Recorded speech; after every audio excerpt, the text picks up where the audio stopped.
5 বছর ধরে আপনারা দেখেছেন, যবে থেকে পশ্চিমবাংলার বিধানসভায় আমরা একটা আসন পাইনি, তবে থেকে আমরা তৃণমূলের চুরি নিয়ে যতবার কথা বলেছি একটাই উত্তর, সিপিএম তো বিধানসভায় নেই। আমরা চাকরি বিক্রি করা নিয়ে বলেছি, একটাই উত্তর, সিপিএম তো বিধানসভায় বলতে পারবে না।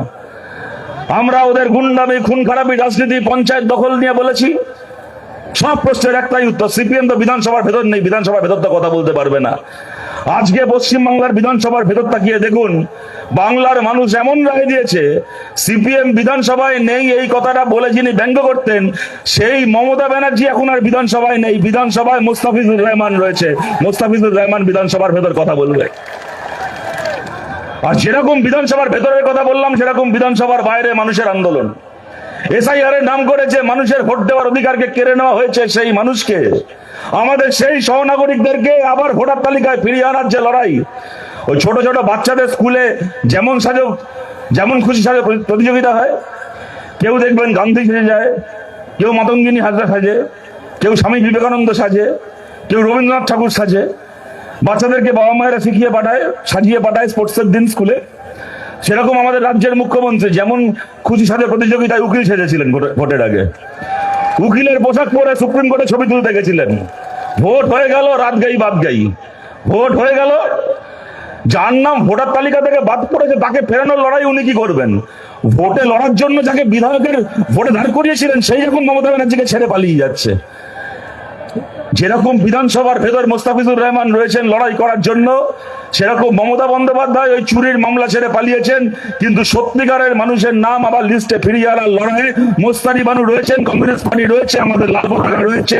যতক্ষণ না বাদ যাওয়া প্রত্যেকজন ন্যায্য ভোটারের নাম আমাদের ভোটার তালিকায় ফিরছে আমাদের রাজ্যের, ততদিন পর্যন্ত কোন বিজয় সমাবেশ নয়, ততদিন পর্যন্ত আমাদের কোন বিজয় মিছিল নয়। আমাদের সত্যিকারের বিজয় মিছিল খালি ডোমকলে নয়, গোটা বাংলা জুড়ে আমরা সেদিন করব, যেদিন বাদ যাওয়া প্রত্যেকজন আমাদের সহনাগরিককে আমরা সসম্মানে ভোটার তালিকায় আবার ফিরিয়ে আনবো। ভোট শেষ হয়ে গেছে, কিন্তু খালি ভোটে লড়ার জন্য আমরা কমিউনিস্ট পার্টি তৈরি করিনি। ভোট শেষ হয়ে গেছে, কিন্তু ভোট থাকুক কি না থাকুক, এই লড়াই আমরা ছিলাম, লড়াই আমরা আছি, এই লড়াই আমরা থাকবো। মমতা বন্দ্যোপাধ্যায় একদিন পরে, একটা কথা আছে বাংলায়, চোর পালালে বুদ্ধি বাড়ে, ওনার একদিন পরে বুদ্ধি হয়েছে, বলছে বিজেপির বিরুদ্ধে লড়তে হবে, এখন বামপন্থী থেকে শুরু করে অতি বামপন্থী সবাই এখন আমাদের সঙ্গে আসো। একদিন মনে ছিল না, তৃণমূলের বিরুদ্ধে লড়াই করতে গিয়ে যা মার খেতে হয়েছে, যা ঘর বাড়ি ভাঙা হয়েছে, যত কমরেড খুন হয়েছে তো ছেড়ে দিলাম। মমতা ব্যানার্জি বিজেপির বিরুদ্ধে লড়াইয়ের কথা বলছে। গত 15 বছরে আপনারা সাক্ষী আছেন, কেন্দ্রের বিজেপি সরকারের বিরুদ্ধে ধর্মঘট করতে গেছি বলে রাস্তায় ফেলে কুকুরের মতো মেরেছে এই মমতা ব্যানার্জির পুলিশ। কেন্দ্রের বিজেপি সরকারের নোট বাতিলের বিরুদ্ধে, রাষ্ট্রায়ত্ত কলকারখানা বিক্রি করার বিরুদ্ধে, এনআরসি সিএ করার বিরুদ্ধে, মোদী সরকারের বিরুদ্ধে যতবার ধর্মঘট করতে গেছি, কৃষি বিল পাশ করানোর বিরুদ্ধে, মোদীর ক্ষমতা ছিল না, পশ্চিমবাংলার মাটিতে এসে বামপন্থীদের সঙ্গে রংবাজি করে মোদীর হয়ে বাংলার মাটিতে দাঁড়িয়ে মোদীর দারোয়ানি করেছে ওই মমতা ব্যানার্জি। মোদীর বিরুদ্ধে ধর্মঘট ডেকেছি, মমতা ব্যানার্জি পুলিশ পাঠিয়ে, গুন্ডা পাঠিয়ে আমাদের সারা শরীর থেকে রক্ত ঝরিয়েছেন, জেলে ঢুকিয়েছেন। 2015 সালে আপনাদের মনে আছে, এই মুর্শিদাবাদ জেলায় মোদীর বিরুদ্ধে ধর্মঘট করতে গেছি বলে আমাদের একটার পর একটা পার্টি অফিসে, এমনকি আমাদের জেলা পার্টি অফিসে পর্যন্ত তৃণমূলের গুন্ডারা হামলা করেছিল, আমাদের নেতাদেরকে রাস্তায় ফেলে মেরেছিল, জেলে ঢুকিয়েছিল। লজ্জা করে না? এখন বিধানসভা এখন ঘটি উল্টে গেছে, এখন খেয়াল হয়েছে যে মোদীর বিরুদ্ধে সবাইকে একসঙ্গে নিয়ে লড়তে হবে। আরে আপনার সঙ্গে আমরা কি যাব মোদীর বিরুদ্ধে লড়তে? আপনার সঙ্গে আপনার ভাইপোকে আর দেখা যাচ্ছে না, যবে থেকে ভোট শেষ হয়েছে। আমাদেরকে নিয়ে বলতো 15 বছর ধরে যে সিপিএম কে রাস্তায় পাবেন না, সিপিএম খালি দুটো জায়গায় আছে এখন, সিপিএম খালি আদালতে আছে, আর না হলে সিপিএম সোশ্যাল মিডিয়ায় ফেসবুকে আছে।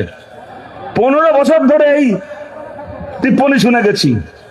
আর আজকে পশ্চিমবাংলার দিকে তাকিয়ে দেখুন, এখন পিসি আদালতে ছুটছে, ভাইপো ঘরে বসে ফেসবুকে ভিডিও বানাচ্ছে, আমরা সিপিআইএম রাস্তায় দাঁড়িয়ে আছি লাল পতাকা নিয়ে, ওরা 80 জন এমএলএ নিয়ে ঘরে ঢুকে গেছে, আমরা একজন এমএলএ নিয়ে মাথা উঁচু করে রাস্তায় দাঁড়িয়ে রাজনীতি করছি। তো আপনার ভাইপো এখন আপনার ডাক শুনে আসছে না, আপনার ডাক শুনে নাকি অন্যরা যাবে।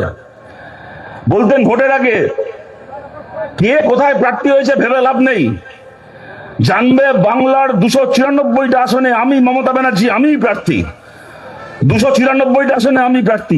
তা বলুন তো 294টা আসনে যদি উনি প্রার্থী হয়ে থাকবেন, তার মানে ফলতার বিধানসভা আসনে উনি প্রার্থী ছিলেন, তাহলে ফলতা থেকে ল্যাজ গুটিয়ে কে পালালো? কে পালালো ফলতা থেকে ল্যাজ গুটিয়ে? আপনি পালালেন তো।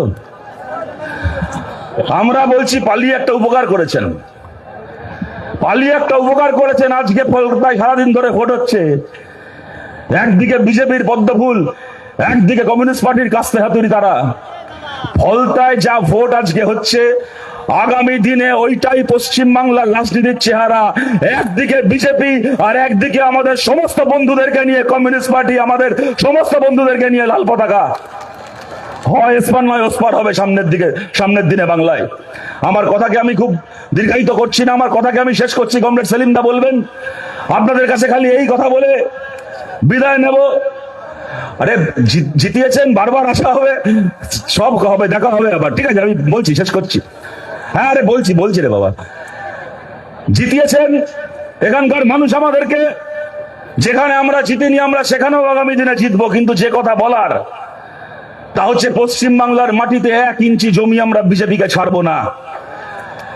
বাংলার মাটিতে 1 ইঞ্চি জমি আমরা বিজেপিকে ছাড়বো না। এবং তার জন্য তৃণমূলের নাম করে যারা চুরি করেছে, ডাকাতি করেছে, খুন করেছে, বিজেপির নাম করে যারা ধর্মে ধর্মে উস্কানি দিয়েছে, তাদের সঙ্গে, সেই সব নেতাদের সঙ্গে আমাদের লড়াই আছে।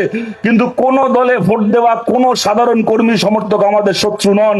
ওই চোর পিসি ভাইপোকে বাদ দিয়ে, আর যারা লুট করেছে, যারা মানুষের উপর অত্যাচার করেছে, সেই সমস্ত ক্রিমিনাল গুলোকে বাদ দিয়ে আমরা সমস্ত মানুষের কাছে, যারা এর আগে আমাদেরকে সমর্থন করেননি, তাদের কাছেও দুহাত ধরে আমরা বলছি, সামনের দিনের লড়াইয়ে চলুন আমরা একসঙ্গে লড়াই করি।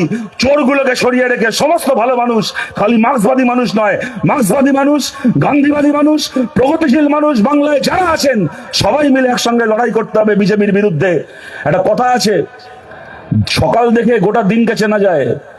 গত 2 সপ্তাহ 2.5 সপ্তাহ হলো পশ্চিম বাংলায় বিজেপি সরকার চালাতে শুরু করেছে। পশ্চিম বাংলার চেহারা আপনারা দেখছেন। কুরবানি নিয়ে যা করেছে, আমি বলার আগে জামিদদা বললো, রানুদা বললো, আমি সেই কথাগুলোর পুনরাবৃত্তি করছি না। আপনারা দেখছেন ওদের বুলডোজারের রাজত্ব, কথা নেই বার্তা নেই, রাত্রিবেলা চলে গেল লোকের বাড়ি ঘর ভাঙতে। অভিষেক ব্যানার্জি আর চোর ভাইপো মমতা ব্যানার্জির, তার বাড়ি কোন জায়গা বেআইনি, তাকে নোটিশ পাঠাচ্ছে। নোটিশ পাঠানো মানে কি? সে এবার ওই নোটিশ নিয়ে কোর্টে যাবে। কোর্টে যদি স্টে অর্ডার না পেলো তো হাইকোর্টে যাবে, হাইকোর্টে না পেলে সুপ্রিম কোর্টে যাবে। টাকার অভাব নেই, উকিলের অভাব নেই।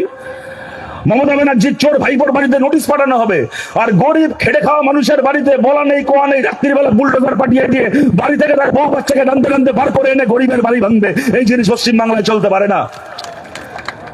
আমরা বলছি, যদি বুলডোজার চলে, যদি তৃণমূলের চোরগুলোর উপর বুলডোজার চলে, আমাদের বলার কিছু নয়। যদি খেটে খাওয়ার উপর বুলডোজার চলে, তাহলে সেই বুলডোজারের সামনে লাল পতাকা নিয়ে আমরা দাঁড়িয়েছিলাম, দাঁড়িয়ে আছি, আমরা দাঁড়িয়ে থাকবো।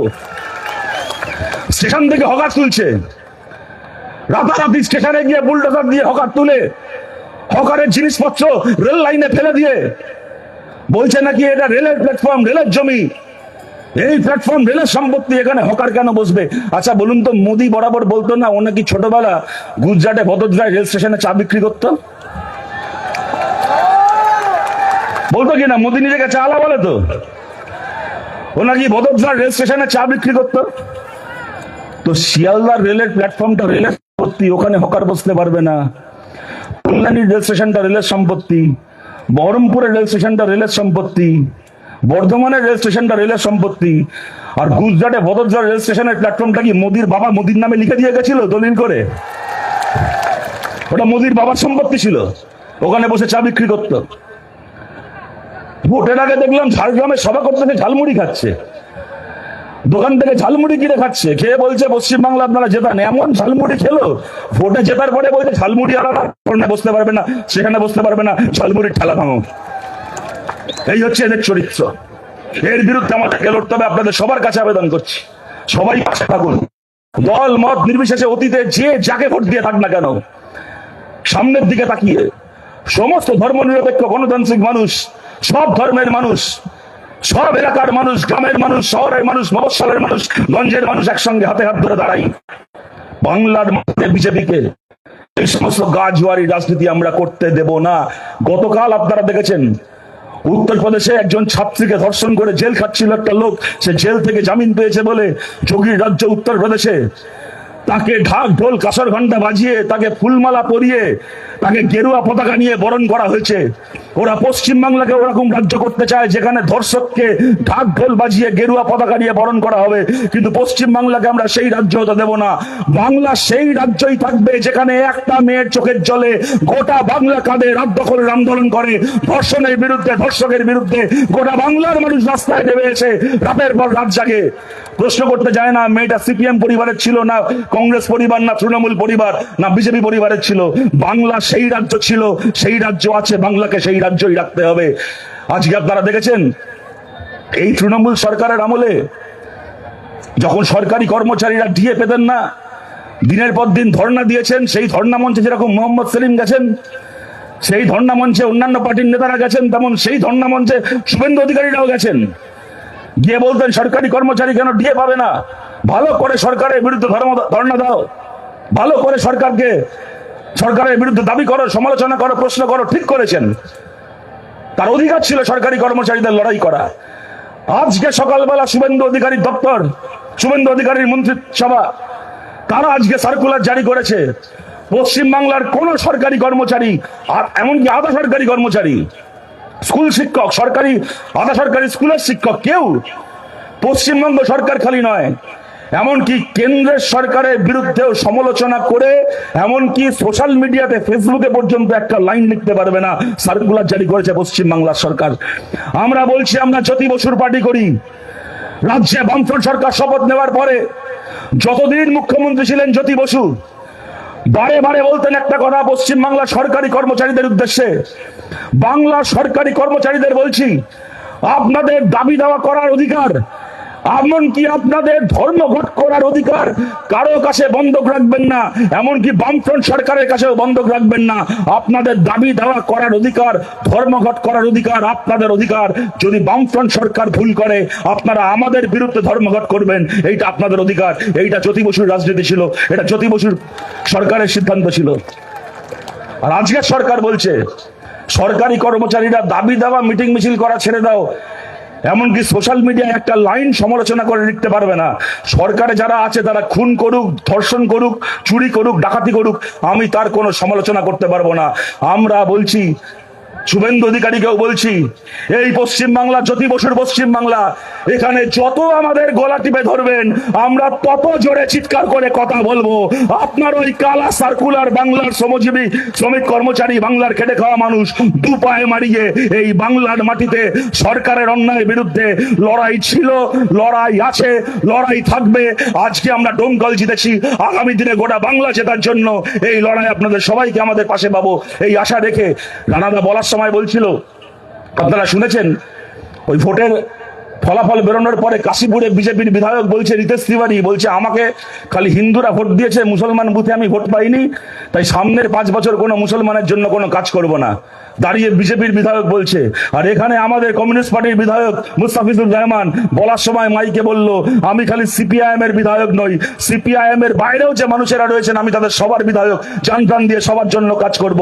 গোটা বাংলার মানুষকে বলছি, আগামী 5 বছর দেখা যাক কোন রাজনীতি যেতে, এই ধর্মের জন্য করব, ওর ধর্মের জন্য করব না, একে কথা বলতে দেব, তাকে কথা বলতে দেব না, ওই রাজনীতি যেতে, নাকি সবাই মিলে একসঙ্গে ন্যায়ের পক্ষে, প্রগতির পক্ষে, ধর্মনিরপেক্ষতার পক্ষে মাথা উঁচু করে দাঁড়িয়ে থাকবো, সেই রাজনীতি যেতে। ন্যায়ের পক্ষে, সত্যের পক্ষে, প্রগতির পক্ষে, ধর্মনিরপেক্ষতার পক্ষে সমস্ত মানুষকে আমাদের পাশে পাবো, এই আশা রেখে আপনাদের সবাইকে ধন্যবাদ জানিয়ে আমার কথা শেষ করছি। ভালো থাকবেন সবাই, নমস্কার।